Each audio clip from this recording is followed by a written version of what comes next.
Senator Lindsey Graham joins me now. Senator, you are a powerful man in a powerful institution.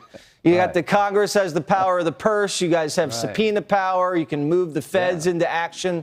What needs to be done here? Well, I think the Department of Justice needs to investigate where the money is coming from. There's two classes of people here. Anti-Semites. If you say we are Hamas and you mean it, then you're a religious Nazi. If you say we are Hamas and you don't know what Hamas is all about, you're a dumbass. So there's dumbasses and there's terrorist sympathizers. And how do you fix this? When in November? Here's what I can promise you. If Donald Trump were president of the United States, his attorney general would be all over this. These college presidents would be under the gun to stop this crap. Yeah, some of them are dumbasses because they can't even spell Palestine. We saw that right there in red graffiti. We just heard on Bret Baier's show from one of your colleagues in the Senate, John Fetterman. Yeah, your favorite friend in the Senate. Here's what Senator Fetterman had to say. Listen. I'm not even sure what they're really, protesting about. If you ask them, they're not really sure. They can't, and now they're not talking about ceasefires anymore. It's actually working against peace in Gaza. And Hamas is convinced that they've won the PR war, and they keep seeing all these kinds of protests across the nation on these campuses. And it's not helpful, but it's actually works against peace. It's not grassroots. It's just paid kinds of agitation. So Fetterman gets it, but Schumer's quiet. And Hillary's quiet. She's a professor at Columbia. Barack Obama, who went to Columbia, Senator, hasn't said a thing about what's going on. Why are these Democrats so silent?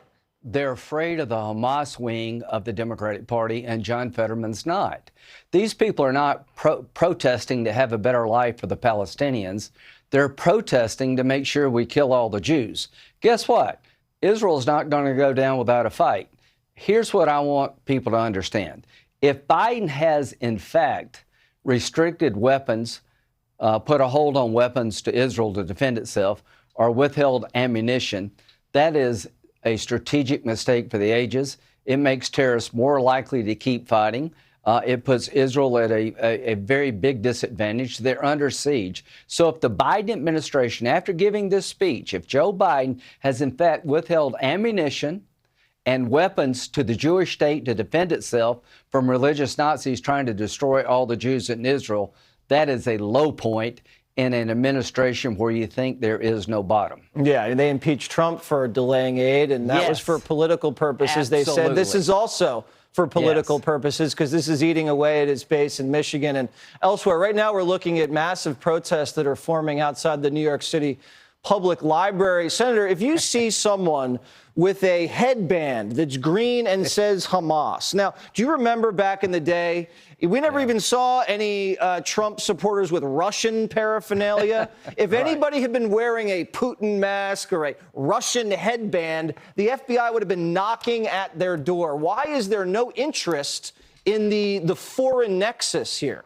Because the left wing of the Democratic Party is sympathizing with Hamas and the Palestinians and supporting the destruction of Israel. If a MAGA hat was out there somewhere, you'd have a 5-alarm fire. If a PTA, you had somebody who wanted to take a book out of the library, that's a threat to democracy. You've got people waving ISIS flags, wearing paraphernalia of Hamas, walking up and down the street, and not one Democratic official is saying shame on you other than John Fetterman. They have, if this was World War II, you wouldn't be wearing Nazi stuff in Manhattan, or if this was War on Terror, you're not wearing an ISIS ball cap. I mean, they have hostages, American hostages right now. Don't try this crap in South Carolina. It won't go over well. So, but I really want the Biden administration to answer the question, are you slow walking weapons to Israel? Are you stopping the ammunition transfers? Do you have a policy of restricting weapons and ammunition to Israel? If you do, you need to admit you do and let a guy like me to respond in kind. This is the worst possible signal to send to all the bad guys that America would be withholding weapons and ammunition to the Jewish state who's under siege on multiple fronts. That is just inciting more violence. Saudi Arabia, if you're thinking about doing a defense agreement with the Biden administration, you need to think long and hard if, in fact, Biden's withholding weapons. Yeah, we'll see if we can get Peter Doocy to get some answers from Binder tomorrow. Yeah. Not holding our breath, Senator. Thank you so much. Tell everybody in South Carolina I said hi. All right. Thank you.